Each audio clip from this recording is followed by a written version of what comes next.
Hello বন্ধুরা, welcome back to my YouTube channel. So আজকের এই ভিডিওতে আমরা নবম শ্রেণীর সেকেন্ড ইউনিট টেস্ট অর্থাৎ দ্বিতীয় পর্যায়ক্রমিক মূল্যায়ন 2025 সালের ভূগোল প্রশ্নপত্র উত্তর সহ ডিটেলস এক্সপ্লেন করব। অ্যান্ড এখান থেকে তোমরা 100% হুবহু অনেক প্রশ্ন দ্বিতীয় পরীক্ষাতে কমন পাবে, গ্যারান্টি দিচ্ছি। সো প্রথমে তোমাদের সিলেবাসটা একটু আমরা দেখে নেব। তো প্রাকৃতিক ভূগোল থেকে তোমাদের পড়তে হবে তৃতীয় অধ্যায় তথা পৃথিবী পৃষ্ঠে কোনো স্থানের অবস্থান নির্ণয়, পড়তে হবে চতুর্থ অধ্যায় তথা ভূমিরূপ গঠনকারী প্রক্রিয়া ও পৃথিবীর বিভিন্ন ভূমিরূপ, পড়তে হবে পঞ্চম অধ্যায় অর্থাৎ আবহবিকার। এবারে আঞ্চলিক ভূগোল থেকে অষ্টম অধ্যায় তথা পশ্চিমবঙ্গ অবস্থান, প্রশাসনিক বিভাগ ও প্রাকৃতিক পরিবেশ, এই গেল তোমাদের সিলেবাস। এবারে প্রশ্নের কাঠামো ও নম্বর বিভাজনটা স্ক্রিনের মাধ্যমে তোমরা একটু দেখে নিও, ঠিক আছে?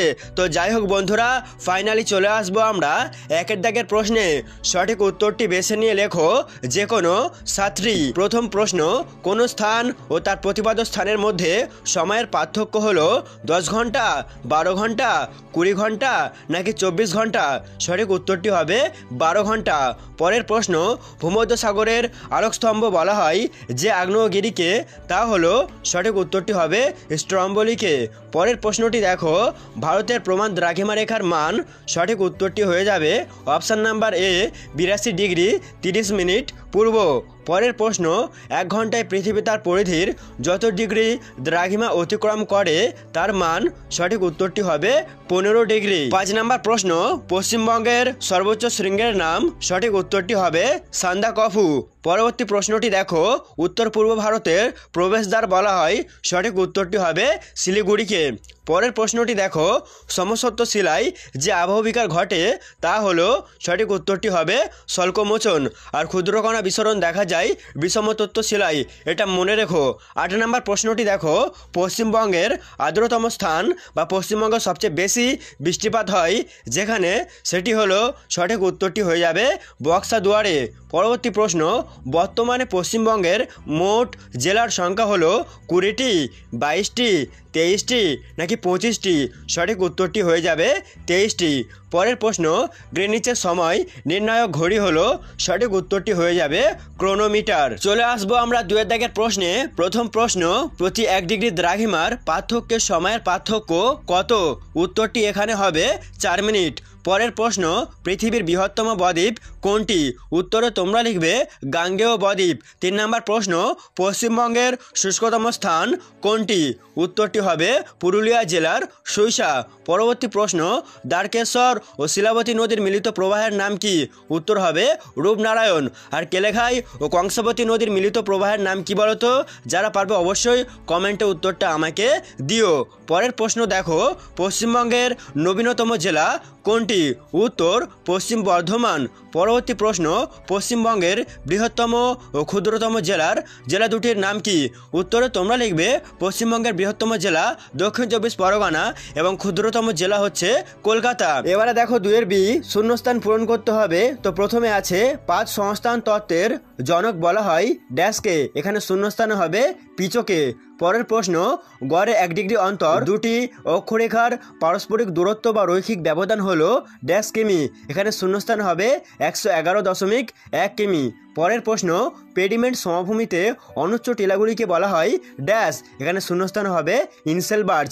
পরের প্রশ্ন, খনিজ পদার্থ ও হিউমাস বৃষ্টির জল দ্বারা মৃত্তিকার নিচের স্তরে প্রবেশকে ড্যাশ বলে, এখানে শূন্যস্থান হবে এলুভিয়েশন।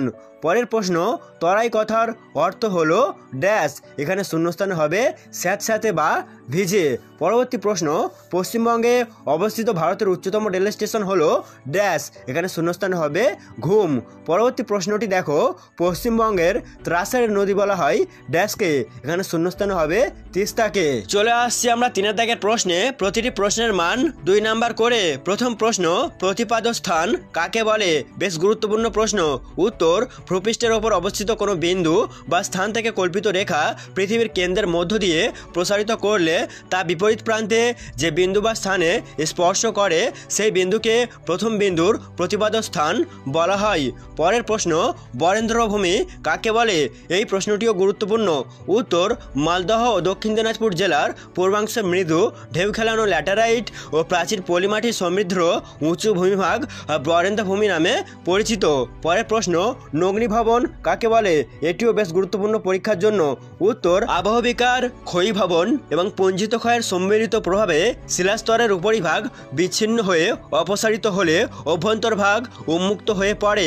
এভাবে শিলাস্তরের ভিতরের অংশ ভূপৃষ্ঠে উন্মুক্ত হলে তাকে বলা হয় নগ্নি ভবন। পরের প্রশ্ন, নিরক্ষীয় তল কি? উত্তর, নিরক্ষরেখা এবং পৃথিবীর কেন্দ্র যে কাল্পনিক সমতলে অবস্থিত তাকে নিরক্ষীয় তল বলে। পরের প্রশ্নটি দেখো, সুন্দরবন অঞ্চলের নদ নদীগুলির তিনটি বৈশিষ্ট্য লেখো। বেশ গুরুত্বপূর্ণ প্রশ্ন। উত্তর, সুন্দরবন অঞ্চলের নদ নদীগুলির বৈশিষ্ট্য: 1. নদীগুলি উচ্চ অংশে মুছে যাওয়ার কারণে অস্তিত্ব নেই। 2. নদীগুলিতে জোয়ার ভাটা খেলে এবং জোয়ারের জলে পুষ্ট বলে চিরপ্রবাহী। 3. জোয়ারের কারণে জল লবণাক্ত এবং উজান স্রোত দেখা যায়। 4. এই নদীগুলিতে চওড়া খাঁড়ির সৃষ্টি হয়েছে। পরের প্রশ্ন, রেগোলিথ কি? বেশ গুরুত্বপূর্ণ প্রশ্ন পরীক্ষার জন্য। উত্তরে তোমরা লিখবে, আবহ বিকারের ফলে শিলা চূর্ণ বিচূর্ণ হয়ে মূল শিলার ওপর এক ধরনের শিথিল ভূ আস্তরণের সৃষ্টি হয়। একে রেগোলিথ বলে। এটি মাটির সৃষ্টির প্রথম পর্যায়। অথবা টেরারোসা কাকে বলে? উত্তর, আবহ বিকারের ফলে ব্র্যাকেটে লিখবে, প্রধানত কার্বনেশন প্রক্রিয়ায় চুনাপাথরযুক্ত বা কাস্ট অঞ্চলে লৌহ কণাযুক্ত যে ভূ আস্তরণের সৃষ্টি হয় তাকে টেরারোসা বা লাল মাটি বলে।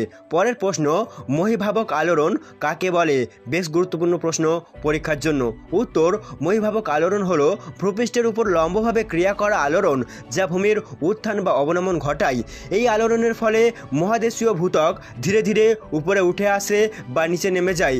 একে মহাদেশ গঠনকারী আলোড়নও বলা হয়। দেখো পরের প্রশ্ন, মোনাডনক কি? এটিও বেশ গুরুত্বপূর্ণ প্রশ্ন। উত্তর, সমপ্রায় ভূমির মধ্যে অবস্থিত কঠিন শিলায় গঠিত অনুচ্চ পাহাড় বা টিলাগুলিকে মোনাডনক বলা হয়। উদাহরণ, অযোধ্যা, শুশুনিয়া প্রভৃতি পাহাড়। পরের প্রশ্নটি দেখো, প্রমাণ সময় বলতে কি বোঝো? বেশ গুরুত্বপূর্ণ প্রশ্ন, পরীক্ষাতে আসার মতো একটি প্রশ্ন। উত্তরে তোমরা লিখবে, কোনো দেশ বা অঞ্চলের অসংখ্য দ্রাঘিমার মধ্যে মধ্যবর্তী কোনো একটি দ্রাঘিমাকে প্রমাণ হিসেবে ধরে তার সময় অনুযায়ী সেই দেশ বা অঞ্চলের সময় নির্ধারণ করা হয়ে থাকে। একে প্রমাণ সময় বলে। পরের প্রশ্নটি দেখো, পুঞ্জিত ক্ষয় কাকে বলে? এটা মোটামুটি গুরুত্বপূর্ণ। উত্তর, জলবায়ু বা বরফের সাহায্যে ক্ষণভঙ্গুর পদার্থ মাধ্যাকর্ষণের টানে ভূমির ঢাল বরাবর ক্রমশ নিচে নামতে থাকলে তাদের পুঞ্জিত ক্ষয় বলে। অথবা মহীখাত বা জিওসিনক্লাইন কি? উত্তর, পৃথিবীর আদি ভূভাগ দ্বারা বেষ্টিত ভূপৃষ্ঠের সংকীর্ণ অবনমিত ও অগভীর সমুদ্র খাত হলো মহীখাত। এবার দেখো বৈশিষ্ট্য। 1. মহীখাত ভূপৃষ্ঠের একটি সুদীর্ঘ ও সংকীর্ণ অবনমিত জলভাগ। 2. প্রতিটি মহীখাতই প্রাচীন ভূখণ্ড দ্বারা পরিবেষ্টিত। 3. মহীখাত সর্বদা পলি সঞ্চয়ের দ্বারা অবনমিত হয়। এবার দেখো পরের প্রশ্ন, ডেকান ট্র্যাপ কি? বেশ গুরুত্বপূর্ণ প্রশ্ন পরীক্ষার জন্য। উত্তর, ডেকান শব্দের অর্থ দাক্ষিণাত্য এবং সুইডিশ শব্দ ট্র্যাপের অর্থ সিঁড়ির ধাপ। ভারতের দাক্ষিণাত্য মালভূমি বিভিন্ন পর্যায়ে লাভা জমে সৃষ্টি হওয়ার ফলে এবং পরবর্তীকালে অসম ক্ষয়কার্যের কারণে সিঁড়ির মতো ধাপযুক্ত লাভা মালভূমিতে পরিণত হয়েছে। তাই দাক্ষিণাত্যের লাভা মালভূমিকে ডেকান ট্র্যাপ বলা হয়। পরের প্রশ্ন, পেডিমেন্ট কাকে বলে? উত্তর, শুষ্ক মরু ও মরুপ্রায় অঞ্চলে বায়ু ও জলধারার মিলিত কার্যের ফলে পর্বতের পাদদেশে সৃষ্ট মৃদু ঢাল বিশিষ্ট সমভূমিকে পেডিমেন্ট বলে। উদাহরণ, সাহারা মরুভূমির অন্তর্গত অ্যাটলাস পর্বতের পাদদেশে পেডিমেন্ট দেখা যায়। পরের প্রশ্ন, ক্যালোডেরা বা জ্বালামুখ গহ্বর কি? উত্তর, কোনো আগ্নেয়গিরির যে অংশ দিয়ে লাভা, গ্যাস, ছাই প্রভৃতি ভূপৃষ্ঠে বেরিয়ে আসে তাকে জ্বালামুখ বলে। এই জ্বালামুখ যখন বিধ্বংসী অগ্নুৎপাতে নষ্ট হয়ে যে বিশাল আকৃতির অবনমিত গহ্বর সৃষ্টি করে তাকেই ক্যালোডেরা বা জ্বালামুখ গহ্বর বলে। এছাড়াও তোমরা আরও কিছু প্রশ্ন নিজে থেকে করবে, যেমন কালবৈশাখী ও আশ্বিনের ঝড় কি? বেশ গুরুত্বপূর্ণ প্রশ্ন। ও পশ্চিমী ঝঞ্ঝা কি? অঙ্গার যোজন বা কার্বনেশন বলতে কি বোঝো? এবং এক্সট্রা প্রশ্ন হিসেবে এখানে রয়েছে, হিউমিফিকেশন বলতে কি বোঝো? তো এই প্রশ্নগুলি তোমরা একটু নিজে থেকে করে নিও। এবারে চলে আসবো আমরা 4 দাগের প্রশ্নে। প্রতিটি প্রশ্নের মান 3 নাম্বার করে। প্রথম প্রশ্ন, অক্ষরেখা ও দ্রাঘিমা রেখার 3টি পার্থক্য লেখো। বেশ গুরুত্বপূর্ণ প্রশ্ন, পরীক্ষাতে আসতে চলেছে এমন একটি প্রশ্ন। তো উত্তরে তোমরা এইভাবে লিখবে, বাম দিকে লিখবে পার্থক্যের বিষয়, 1 নাম্বার পয়েন্ট করবে আকার, অক্ষরেখাগুলি পূর্ণবৃত্তাকার, দ্রাঘিমা রেখাগুলি অর্ধবৃত্তাকার। 2 নাম্বার পয়েন্ট করবে বিস্তার, এগুলি পূর্ব পশ্চিমে বিস্তৃত, এগুলি উত্তর দক্ষিণে বিস্তৃত। দৈর্ঘ্য, প্রতিটি অক্ষরেখার দৈর্ঘ্য সমান নয়, প্রতিটি দ্রাঘিমা রেখার দৈর্ঘ্য সমান। সর্বোচ্চ ও সর্বনিম্ন মান, অক্ষরেখার সর্বোচ্চ মান 90 ডিগ্রি এবং সর্বনিম্ন মান 0 ডিগ্রি। দ্রাঘিমা রেখার সর্বোচ্চ মান 180 ডিগ্রি এবং সর্বনিম্ন মান 0 ডিগ্রি। পারস্পরিক সম্পর্ক, অক্ষরেখাগুলি পরস্পর সমান্তরাল, দ্রাঘিমা রেখাগুলি পরস্পর সমান্তরাল নয়। এই গেল তোমাদের প্রথম প্রশ্নের উত্তর। পরবর্তী প্রশ্নটি দেখো, আন্তর্জাতিক তারিখ রেখা সর্বদা 180 ডিগ্রি দ্রাঘিমা রেখা অনুসরণ করেনি কেন? বা প্রশ্নটি অন্যভাবে আসতে পারে, যেমন আন্তর্জাতিক তারিখ রেখাকে মাঝে মাঝে বাঁকিয়ে দেওয়া হয়েছে কেন? বেশ গুরুত্বপূর্ণ প্রশ্ন পরীক্ষার জন্য। তো উত্তরে তোমরা লিখবে, আন্তর্জাতিক তারিখ রেখা সর্বত্র 180 ডিগ্রি দ্রাঘিমা রেখাকে অনুসরণ করেনি, এটিকে মাঝে মাঝে একটু পূর্বে বা পশ্চিমে জলভাগের উপর দিয়ে বাঁকিয়ে নেওয়া হয়েছে। যেমন 1 উত্তরের অ্যাঙ্গেল দ্বীপের কাছে সামান্য পশ্চিমে, 2 সাইবেরিয়ার উত্তর পূর্ব অংশে বেরিং প্রণালীর মধ্য দিয়ে কিছুটা পূর্ব দিকে, 3 অ্যালুসিয়ান দ্বীপপুঞ্জের কাছে 7 ডিগ্রি পশ্চিমে, 4 ফিজি চ্যাথাম প্রভৃতি দ্বীপপুঞ্জের কাছে 11 ডিগ্রি পূর্বে এবং 5 কিরিবাটি দ্বীপপুঞ্জের কাছে প্রায় 30 ডিগ্রি পূর্ব দিকে বেঁকে সম্পূর্ণভাবে জলভাগের উপর দিয়ে এই রেখাটি বিস্তৃত হয়েছে। আন্তর্জাতিক তারিখ রেখাকে মাঝে মাঝে এভাবে বাঁকিয়ে দেওয়া না হলে একই মহাদেশের অন্তর্গত দেশ ও দ্বীপপুঞ্জে 2 রকম তারিখ সূচিত হতো, ফলে ওই অঞ্চলের মানুষের মধ্যে বার ও তারিখ নিয়ে বিভ্রান্তি দেখা দিত। তাই এই রেখাটিকে মাঝে মাঝে বাঁকিয়ে প্রশান্ত মহাসাগরের উপর দিয়ে কল্পনা করা হয়েছে। এর ফলে আন্তর্জাতিক তারিখ রেখা সর্বত্র 180 ডিগ্রি দ্রাঘিমা রেখাকে অনুসরণ করেনি। পরের প্রশ্ন, স্থানীয় সময় ও প্রমাণ সময়ের মধ্যে পার্থক্য নিরূপণ করো। বেশ গুরুত্বপূর্ণ প্রশ্ন পরীক্ষার জন্য। অথবা আবহবিজ্ঞান ও ক্ষয়ীভবনের মধ্যে 3টি পার্থক্য লেখো। পরের প্রশ্ন, মৃত্তিকা সংরক্ষণের যে কোনো 3টি পদ্ধতি সংক্ষেপে লেখো। বেশ গুরুত্বপূর্ণ প্রশ্ন। অথবা ম্যানগ্রোভ অরণ্যের 3টি অভিযোজনগত বৈশিষ্ট্য লেখো। পরবর্তী প্রশ্ন, মহীভাবক ও গিরিজনী আলোড়নের মধ্যে 3টি পার্থক্য লেখো। এটাও বেশ গুরুত্বপূর্ণ প্রশ্ন। অথবা উত্তরবঙ্গের নদ নদীগুলির বৈশিষ্ট্য আলোচনা করো। বা প্রশ্নটি একটু অন্যভাবে আসতে পারে, উত্তরবঙ্গের নদীগুলি বন্যাপ্রবণ হয় কেন? ঠিক আছে, এইভাবেও কিন্তু আসতে পারে। পরের প্রশ্নটি দেখো, মরু অঞ্চলের যান্ত্রিক আবহবিকারের প্রাধান্যের কারণগুলি লেখো। বেশ গুরুত্বপূর্ণ প্রশ্ন পরীক্ষার জন্য। অথবা যান্ত্রিক ও রাসায়নিক আবহবিকারের মধ্যে পার্থক্য লেখো। পরের প্রশ্ন, পশ্চিমবঙ্গের মালভূমি অঞ্চলে ভূপ্রাকৃতিক এবং নদ নদীর পরিচয় দাও। এটি বেশ গুরুত্বপূর্ণ, পরীক্ষাতে আসার মতো একটি প্রশ্ন। অথবা পশ্চিমবঙ্গের পার্বত্য অঞ্চল ও মালভূমি অঞ্চলের ভূপ্রকৃতির 3টি পার্থক্য লেখো। এটাও তোমরা এর সাথে দেখে যাবে। পরের প্রশ্ন, প্রশান্ত মহাসাগরীয় আগ্নেয় মেঘলা বলতে কি বোঝো? অথবা পশ্চিমবঙ্গের জলবায়ু নিয়ন্ত্রকগুলি আলোচনা করো। বেশ গুরুত্বপূর্ণ প্রশ্ন। এর সাথে তোমরা পশ্চিমবঙ্গের জলবায়ুর বৈশিষ্ট্যটাও দেখে রাখবে। এক্সট্রা প্রশ্ন এখানে রয়েছে, আবহবিকারের 3টি প্রভাব বা ফলাফল লেখো। এবারে চলে আসবো আমরা 5 দাগের প্রশ্নে। প্রতিটি প্রশ্নের মান 5 নাম্বার করে। প্রথম প্রশ্ন, পশ্চিমবঙ্গের উত্তরের পার্বত্য অঞ্চলের ভূপ্রকৃতির সংক্ষিপ্ত বিবরণ দাও। পরীক্ষাতে আসতে চলেছে এমন একটি প্রশ্ন।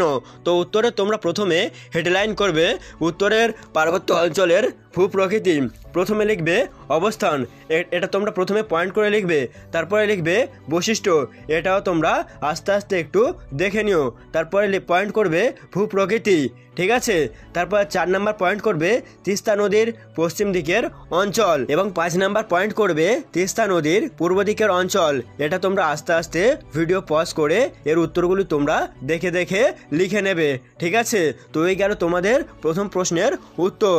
এই প্রশ্নটি কিন্তু পরীক্ষাতে আসার প্রবল সম্ভাবনা রয়েছে। এবারে চলে যাব আমরা পরের প্রশ্নে পশ্চিমবঙ্গের জলবায়ুর উপর মৌসুমি বায়ুর প্রভাব উল্লেখ করো। এই প্রশ্নটিও কিন্তু বেশ গুরুত্বপূর্ণ পরীক্ষার জন্য। পরের প্রশ্ন উষ্ণতা তারতম্যের ভিত্তিতে বিভিন্ন ধরনের যান্ত্রিক আবহবিকারের পদ্ধতিগুলি চিত্রসহ ব্যাখ্যা করো। এটিও কিন্তু ভীষণ গুরুত্বপূর্ণ প্রশ্ন। 4 নম্বর প্রশ্ন 5 সংস্থান তত্ত্বের আলোকে ভঙ্গিল পর্বতের উৎপত্তি চিত্রসহ ব্যাখ্যা করো। এই প্রশ্নটিও কিন্তু অত্যন্ত গুরুত্বপূর্ণ পরীক্ষার জন্য। অথবা চিত্রসহ স্তূপ পর্বতের উৎপত্তি বর্ণনা করো। এটাও তোমরা ভালোভাবে তৈরি করবে।